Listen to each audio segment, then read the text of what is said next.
Everyone, good morning. কেমন আছো তোমরা সবাই? আশা করব সবাই খুব ভালো আছো। আমিও ভালোই আছি। চা নিয়ে বসে পড়েছি। আজকে হচ্ছে সোমবার, আবার একটা নতুন উইক শুরু হলো। আর এখন বাজে 6:45। আজকে বেশ টাইমেই ঘুম থেকে উঠেছি। ম্যাগির সঙ্গে একটু বিছনায় খেলাও হয়েছে। তারপরে উঠে যা যা টুকটাক ওই ওয়াশিং মেশিন চালানো, বিছনা করা, এইসব করে চা নিয়ে বসে পড়েছি। কালকে দারুণ কেটেছে লাইভের টাইমটা, খুব এনজয় করেছি। আশা করি তোমরাও এনজয় করেছো।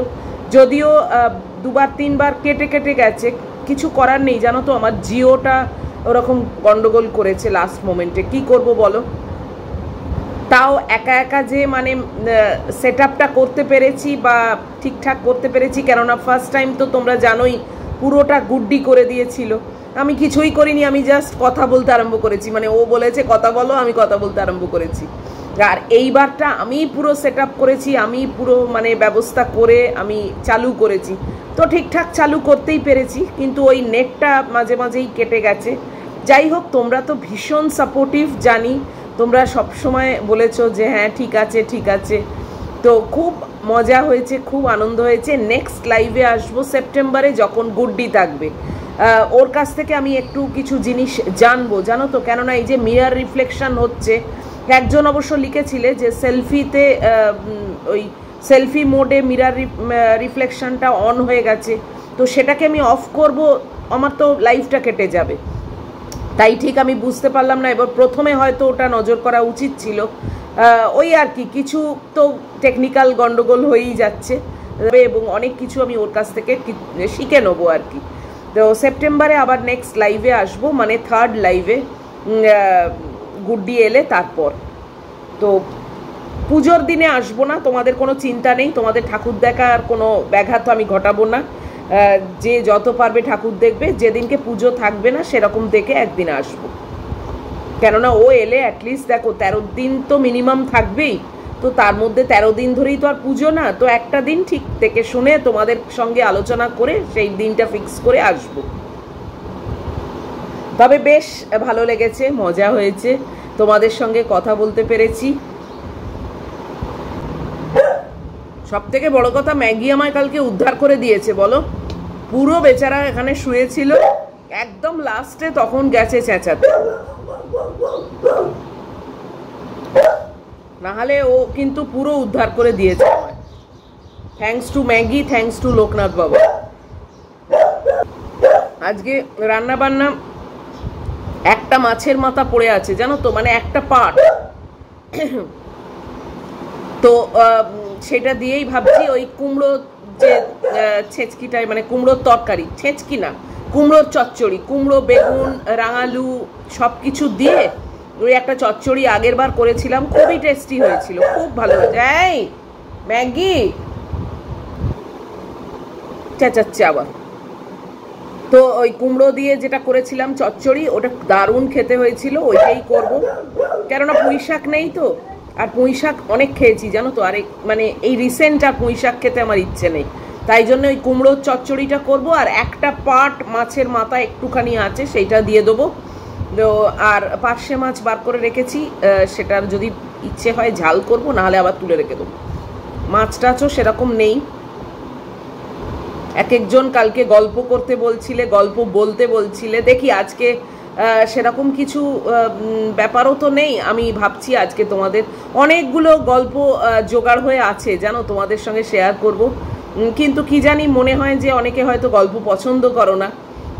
তো আজকে দেখছি, যদি টাইম পাই তাহলে নিশ্চয়ই তোমাদের সঙ্গে আজকে একটা ছোট কিছু শেয়ার করব। ওয়েদার আজকে বেশ ভালো, সানি আছে, পর্দাটা টেনে রেখেছি। আর চলো এখনকার মতো রাখি। আজকে বিস্কিটের বক্সটা বন্ধ করে রেখেছি, না হলে আবার ওই টপাটপ করে একটা একটা করে নিতেই থাকি, সেটা ঠিক না বেশি বিস্কিট খাওয়া। তো আবার পরে আসবো, ম্যাগি বেরিয়ে টেরিয়ে যাক। ম্যাগিকে একবার দেখিয়ে দিই। মহিলা আজকে জানি না দরজার বাইরে নিয়ে ভীষণ ব্যস্ত, তাও একবার তোমাদের দেখিয়ে দিচ্ছি। আর আবার আসছি পরে, সঙ্গে থাকি। ওই যে মহিলা দরজার দিকে দেখছে। ম্যাগি, এই দেখ ম্যাগি, ম্যাগি, তোমায় সবাই দেখছে। না না, সবাই দেখলে কি হবে, ও এখন দেখছে দরজার বাইরে কেউ আছে কিনা। চলো, এতক্ষণ বসে বসে সময় কাটিয়ে ফেললাম, কিছুই নয়। দেখলাম আমার আপেল এসছে কিনা, বিগ বাস্কেটে দেখলাম আপেল এসছে। তবে এখনো অবধি অর্ডার দিইনি, কেননা আমার আরও দু একটা জিনিস, আমার চাল আনতে হবে, তো আরও দু একটা জিনিস একটু আনতে হবে, সেগুলো দেখে শুনে অর্ডার দেবো। এখন ওর জন্য আজকেও আর আপেল খাওয়া হবে না, বেলার দিকে সব দেখে শুনে অর্ডার দিলে তারপরে এসে যাবে, কালকে খাবো। তো আমি যে আপেলটা নিই সেটা এসে গেছে। তো যাই হোক, চলো, 1 কিলোয় 13 থেকে 14টা দিচ্ছে, ওই ছোট ছোট আপেল আর কি। আর আমার মেয়ে তো অনেকক্ষণই ঘুরে চলে এসছে, কেননা এখন বলতে গেলে 8:30 বাজে। এই যে আমার মেয়ে এর ভেতর ঢুকে বসে আছে, দেখছে তোমাদের। ও এখানে খুব কমফোর্টেবলি থাকে। যাই হোক, চলো চটপট রান্নাটা সারি। আজকে ইচ্ছা আছে তোমাদের একটা গল্প পড়ে শোনাবো। কালকে অনেকে আমাকে লাইভে বলেছো গল্প পড়ে শোনাতে। আর ওয়েদারের অবস্থা আজকে তোমাদের দেখানো হয়নি না, দাঁড়াও। আকাশে মেঘ যথেষ্ট আছে, দেখাচ্ছি, চলো।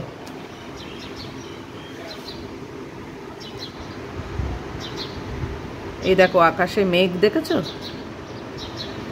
কালো মেঘ একদম, এই দেখো পুরো ছাতার মতো মেঘ রয়েছে। বৃষ্টি হবে, এক্ষুনি হবে বলে মনে হয় না, হবে।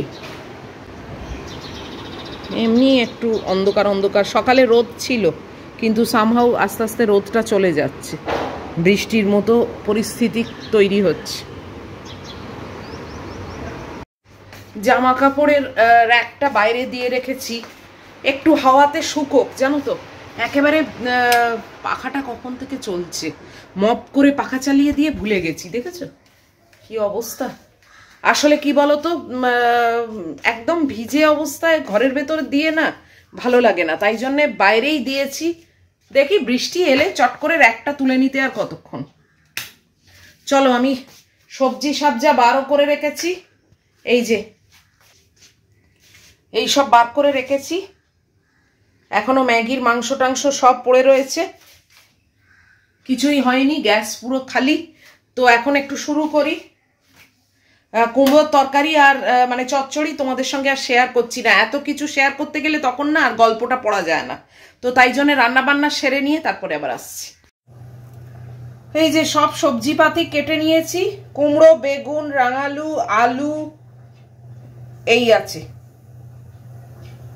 আর এখানে এই দেখো, এই একটাই মাছের পাট আছে, মাছের মাথার আর কি, এইটুকু অংশ আছে, তো এটা দিয়েই করব।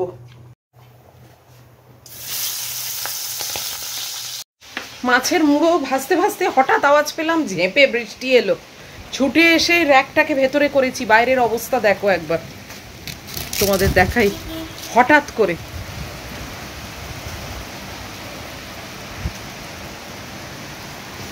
দেখেছো, মুষলধারে বৃষ্টি এসে গেছে, এই দেখো।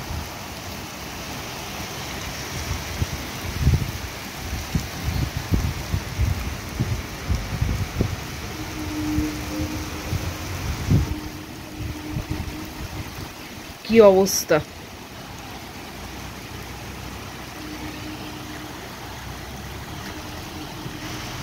বলা নেই কওয়া নেই। অবশ্য মেঘ ছিল, তোমাদের দেখিয়েছি, কিন্তু মেঘটার থেকে যে এক্ষুনি বৃষ্টি এসে যাবে সেটা বুঝতে পারিনি।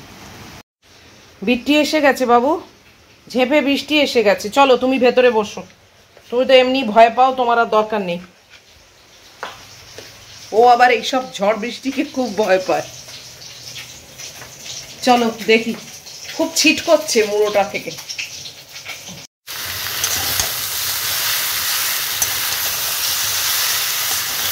কষিয়ে নিচ্ছি ভালো করে, দিয়ে একটু জল দিয়ে চাপা দিয়ে রেখে দেবো। মুড়োটা তো খুবই কম, ওই একটুখানি।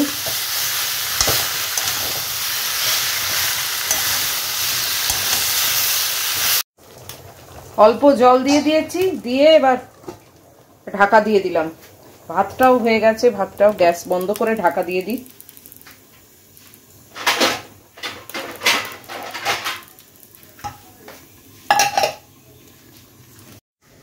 ভাতটা যেহেতু হয়ে গেছে, ভাতটাকে ওই সরিয়ে দিলাম, দিয়ে চচ্চড়িটা ভাতের গ্যাসে বসিয়েছি, আর ওখানে ছোট কড়াটা বসিয়েছি, মাছের ঝালটা করে নিই। বেকার সময় নষ্ট করে আর এই মানে একটু বৃষ্টি হলে না আরো গুমোট গরম হয়, খুব গরম হচ্ছে। আর আমার পায়রা সন্তান এই একজন ভিজে ভিজে খাচ্ছে, জানো, মাথার এইসব লোম মানে পালকগুলো ভিজে গেছে, তাতেও খাচ্ছে। আর কেউ নেই, সব চলে গেছে। যাই হোক, খুব গরম হচ্ছে। আমি চটপট ওই জন্য ভাবলাম এই গ্যাসে মাছের ঝালটা করে নিই, কেননা চচ্চড়ি কখন শেষ হবে তারপর করব কোনো মানে হয় না। আর চচ্চড়িটা একটু টাইমও লাগবে, অতগুলো সবজি তো সেদ্ধ হবে। তো চলো মাছের ঝাল করে নিই, নিয়ে তারপর ব্রেকফাস্ট নিয়ে বেরিয়ে যাই।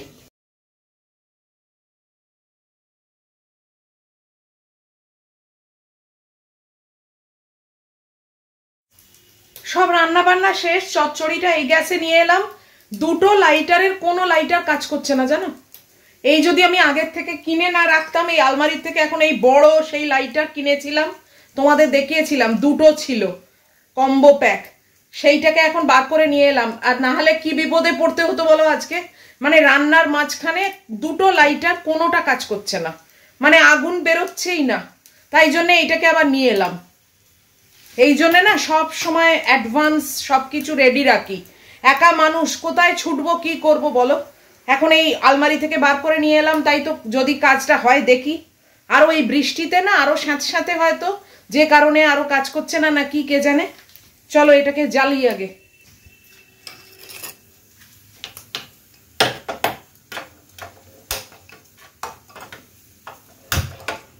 এই দেখো কাজ হলো। ওহ, দুখানা কোনোটাই কাজ করছে না, দুটো লাইটার। আর আমার বাড়িতে ম্যাচস্টিকও নেই। কি হতো যদি এক্সট্রা আমার না কেনা থাকতো।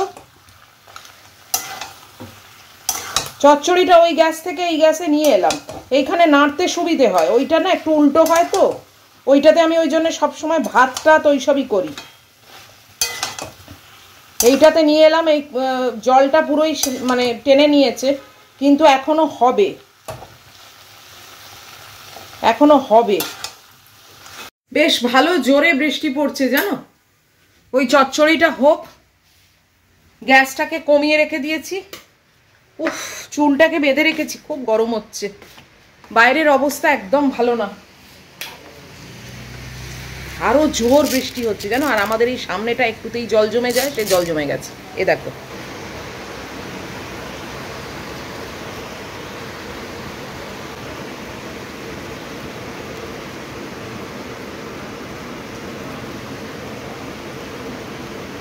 ঝেঁপে বৃষ্টি হচ্ছে।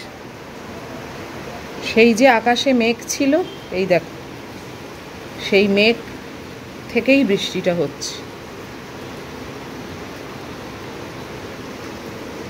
একটা গাড়ি গেলেই বুঝবে যে জল জমেছে কিনা।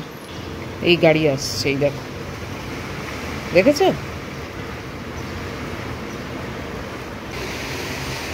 যাই হোক, চলো এখন বাজে 9:30, আর আমি ব্রেকফাস্ট নিয়ে বসবো। আর এই যে আমার মেয়ে, এই যে এখানে বসে আছে।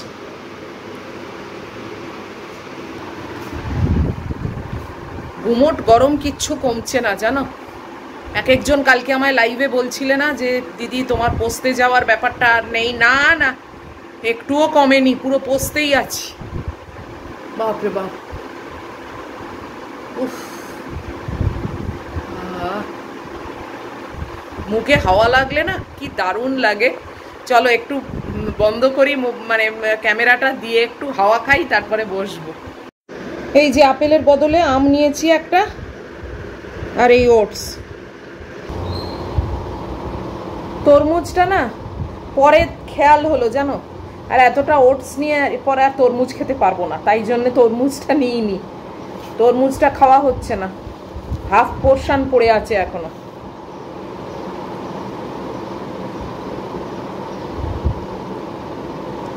হিমসাগর উঠে গেলে আমার আম খাওয়া শেষ, কেননা আমার এই ল্যাংড়া না একদম ভালো লাগে না। ভেতরে কিরম রোয়া রোয়া মতো থাকে, আমার বিচ্ছিরি লাগে। মারা বলতো ল্যাংড়া হচ্ছে আমের রাজা।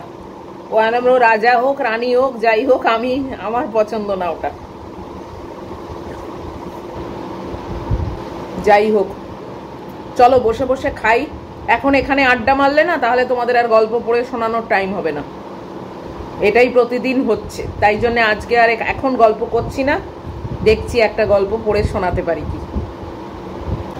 এখন বাজে 10:35 আর আমি চান টান সেরে একদম ফ্রেশ হয়ে বসে পড়েছি তোমাদের সামনে একটা আর্টিকেল পড়ে শোনাবো বলে। এটা গল্প নয় কিন্তু এটা একটা আর্টিকেল, তো খুব বাস্তব কথা লেখা আছে, আর আমার মনে হলো যে এটা তোমাদের সঙ্গে শেয়ার করি। আমার খুব ভালো লাগলো, তাই জন্যে অবশ্যই মনে তো হয়ই যে তোমাদের সঙ্গে শেয়ার করি। তো চলো কথা না বাড়িয়ে আরম্ভ করে দিই, মনে হয় তোমাদেরও খুবই ভালো লাগবে। বয়স বাড়ার সঙ্গে সঙ্গে আমরা অনেক কিছু হারাই, হয়তো চাওয়াগুলো না, কিন্তু চাওয়ার ভাষাটা বদলে যায়। ছোটবেলায় যেমন একটা নতুন খেলনা বা গল্প জানার জন্য মনটা ছটফট করতো, তেমনই বড় হওয়ার পর সেই জানার আগ্রহটা ধীরে ধীরে কেমন যেন নিভে আসে। মনে হয় আর কি জানবো, যা জানার সব তো দেখেই ফেলেছি। তবে সেটা একেবারেই কিন্তু ঠিক নয়, শেখার কোনো শেষ নেই। কিন্তু তবুও একটা সময় আসে যখন মন আর উৎসাহ দেখায় না, কথায় কথায় অভিমান, ব্যথা, দুঃখ সব যেন জল হয়ে গায়ে গড়িয়ে পড়ে। এক সময় যে অপমানে বুক কেঁপে উঠত, এখন সেগুলো আর ছুঁয়েও যায় না। মনে হয় থাক, সবই মাটি। এই একাকিত্ব আমাদের চুপি চুপি ভালো লেগে যায়। কারো সঙ্গে কথা না বললেও চলে, কোনো নতুন সম্পর্ক তৈরি না হলেও চলে যায়। ভোরবেলা পাখির ডাক শুনে যে আনন্দটা পেতাম এক সময়, এখন তা কানে বাজলেও মন আর ছুঁতে পারে না। এখন চারপাশে গাড়ির হর্ন, ব্যস্ত মানুষের ভিড়, ভারী দরজার শব্দ, এই শব্দগুলোই আমাদের পরিচিত হয়ে উঠেছে। এক সময় বন্ধুদের সঙ্গে বসে রাতভর গল্প করতাম, খুনসুটি করতাম, স্বপ্ন দেখতাম, সেগুলো এখন যেন শুধু স্মৃতির ধুলো জমে থাকা এক কোণ। এখন আমরা প্রয়োজন ছাড়া কথাই বলি না, দেখা হলে হাসি, কিন্তু মনের জানলাগুলো বন্ধই থাকে। সেই বিশাল পরিবার, উঠোনে ঠাকুরদার গল্প, একসাথে পিঁড়িতে বসে খাওয়া, সব এখন ফ্ল্যাটবন্দি স্মৃতি। এখন মানুষ দামি জুতো পরে হাঁটে, কিন্তু শিশির ভেজা ঘাসের ওপর খালি পায়ে হেঁটে যাওয়ার সাহস আর নেই। প্রকৃতি থেকে আমরা শুধু দূরে নয়, বরং দূরের থেকে অনেক দূরে চলে গেছি।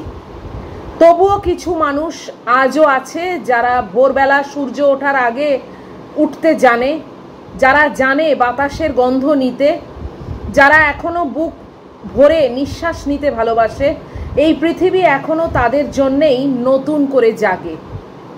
কিন্তু আমরা যেন থেমে গেছি, বদলাতে পারছি না, বদলানোর মতো ইচ্ছেটাও যেন হারিয়ে ফেলেছি। তাই আজকাল খুব একটা হাসি আর আসে না, এলেও সেটা মুখে চোখে নয়। কি ভালো না বাস্তব কথা একদম লেখা, সত্যিই তাই। মানে আমি নিজের জীবন দিয়েও দেখছি, কত কিছু মনে হতো আগে, কত কিছু ভাবতাম, কত কিছু চাইতাম জীবনে। চাইতাম মানে আমি বলছি না যে জিনিসপত্র বা গয়নাগাটি বা শাড়ি এসব না, মানে মেটেরিয়াল কোনো ব্যাপার নয়, কিন্তু সবাইকে নিয়ে থাকবো, অনেক হাসি মজা হবে, অনেক জায়গায় ঘুরতে যাব, অনেক কিছু। কিন্তু এখন না পেয়ে সত্যি এমন একটা সময় এসেছে, মনে হয় যেন ওই বাত নেই, চলো সামনের দিকে কি আছে দেখি, এগিয়ে যাই। যদিও ঘুরতে যাওয়ার নেশাটা আমার এখনো মনের মধ্যে সুপ্ত আছে, এবং খুব ইচ্ছে আছে কোনো দিন যদি সুযোগ আসে প্রাণ খুলে ঘুরে নেবো, জানো তো, প্রাণ খুলে এদিক ওদিক বেরিয়ে নেবো। মানে আমার ভীষণ মনের একটা ইচ্ছে যে আমি অনেক ঘুরবো, অনেক দেখবো। এবার আমি নেচার লাভার নই, তোমরা অনেকেই হয়তো জানো যে পাহাড় ভালোবাসি না ওই সমুদ্র ভালোবাসি, ওই সব ব্যাপার আমার নেই। আমার সব কিছু, মানে আমি মেনলি সিটি লাইফ পছন্দ করি, বিভিন্ন দেশের সিটি লাইফ, বিভিন্ন দেশের রোজকার যে জীবনযাত্রা সেইটা আমি দেখতে খুব ভালোবাসি। হ্যাঁ, তার সঙ্গে সমুদ্র জলে পা ভিজিয়ে হাঁটতে কার না ভালো লাগে। তবে পাহাড় ব্যাপারটা আমি একদমই পছন্দ করি না, ভালোও লাগে না। তবে হ্যাঁ, দুটোর মধ্যে যদি অগতির গতি বলতেই হয় তাহলে অবশ্যই সমুদ্রের জলে পা ডুবিয়ে হাঁটতে ভালো লাগে। তবে সমুদ্রের ভেতরে যেতে ভালো লাগে না, কেননা আমি সাঁতার জানি না, সেখানে আমার একটা ভয় সবসময় থাকে। কিন্তু সেই জলে পা ডুবিয়ে অন্তত গোড়ালি অবধি ডুবিয়ে যদি হাঁটা যায় তাহলে আমার বেশ মজা লাগে। তো এইসব ইচ্ছে আমারও মনে আছে। তবে হ্যাঁ, এখন যেন অনেক ম্যাচিওর হয়ে গেছি, অনেক কিছু মনে হয় যাক বাদ দাও, এই জিনিসটা আগে মনে হতো না। এখন অনেক কিছু মনে হয় যে লোকনাথ বাবার ওপর ছেড়ে দিই, উনি ডিসিশন নিন, উনি উত্তরটা দিয়ে দিন, উনি এই রেজাল্টটা দেখিয়ে দিন, আমার আর দরকার নেই, আমি শুধু দেখি বাস। তো এই আর কি, এই লেখাটা না পড়ে নিজের সঙ্গে খুব রিলেট করলাম, ভালো লাগলো, তাই জন্যই মনে হলো তোমাদের সঙ্গেও শেয়ার করি। তোমরাও বলো এই লেখাটা সত্যি বাস্তব কথা নয়? তোমরাও যারা একা থাকো তাদেরও কি মনে হয় না এখন যে সেই প্রতি মুহূর্তের আনন্দ, প্রতি মুহূর্তের চাওয়া পাওয়াগুলো এখন যেন আর কোনো মানে রাখে না? তোমাদেরও কি মনে হয় না সেটা? অবশ্যই কমেন্ট বক্সের মাধ্যমে আমাকে জানাবে তো, যে আগে যেরকম অনেক অল্পেতেই মনে দুঃখ লাগতো, এখন দুঃখ পেতে পেতে যেন সেই দুঃখের জায়গাটাই না অনেক শক্ত হয়ে গেছে, তাই কোনো দুঃখ খুব একটা লাগে না, খুব একটা আসে না। তো এই আর কি, মানে কীরকম আস্তে আস্তে মানুষের যে পরিবর্তনগুলো আসে সেগুলো উপলব্ধি করতে পারছি। তোমরাও নিশ্চয়ই অনেকেই পাচ্ছ, যারা মানে আমার এজ গ্রুপে আছো তারা নিশ্চয়ই এইগুলো এখন ফিল করো যে আগেকার তুমি আর এখনকার তুমি, তার মধ্যে কিন্তু অনেক পার্থক্য এসে গেছে। এবং এই পার্থক্যগুলো আমরা যে নিজেরা এনেছি জীবনে বা তৈরি করেছি বা চেয়েছি সে কিন্তু নয়, দেখবে অটোমেটিক এই স্টেজটা এসে যায়। আবার আরও বয়স যখন হবে তখন হয়তো আরও স্টেজ অন্য আসবে, যেগুলো এখন আমরা ফিল করছি সেগুলো হয়তো আরোই ফিল করব না। তো এই যে এখন আমার মানে এখনও আমার ঘুরতে যাওয়ার ভীষণ নেশা, ঘুরতে যাওয়ার ভীষণ স্বপ্ন, ভীষণ আশা আছে, সেটা হয়তো আজ থেকে আরও 10 বছর পরে, 15 বছর পরে সেটাও থাকবে না, জানা নেই কি হবে না হবে। কিন্তু এখন আপাতত ভীষণই আছে কোথাও ঘুরতে যাব, মানে ইন্ডিয়ার ভেতরে হোক ইন্ডিয়ার বাইরে হোক অনেক জায়গা মাথার মধ্যে আছে যেগুলো আমার দেখার ইচ্ছে। তো দেখা যাক সেটা লোকনাথ বাবা কোনোদিন আমার স্বপ্ন পূরণ করে দেন কি না, তো সেটা এখনও অজানা, দেখা যাক। তো যাই হোক, চলো আজকের মতো এই ভিডিওটাকে শেষ করে দিচ্ছি, আর কিছু দেখানোর নেই। আশা করব তোমাদের আজকের ভিডিও ভালো লেগেছে, আর যদি তাই হয় তাহলে প্লিজ লাইক, শেয়ার, কমেন্ট আর সাবস্ক্রাইবটা করো। আকাশটা এখন একটু মোটের ওপর ভালো হয়েছে, তাই আমি আমার জামা কাপড়ের র্যাকটাও বাইরে বার করে দিয়েছি যাতে একটু ছিটে ফোঁটাও মানে শুকোয় আর কি, এখনও অবধি কিছুই শুকোয়নি। তো চলো দেখা হচ্ছে আবার পরের ভিডিওতে। টিল দেন তোমরা খুব ভালো থাকবে, সাবধানে থাকবে, লাভ ইউ অল।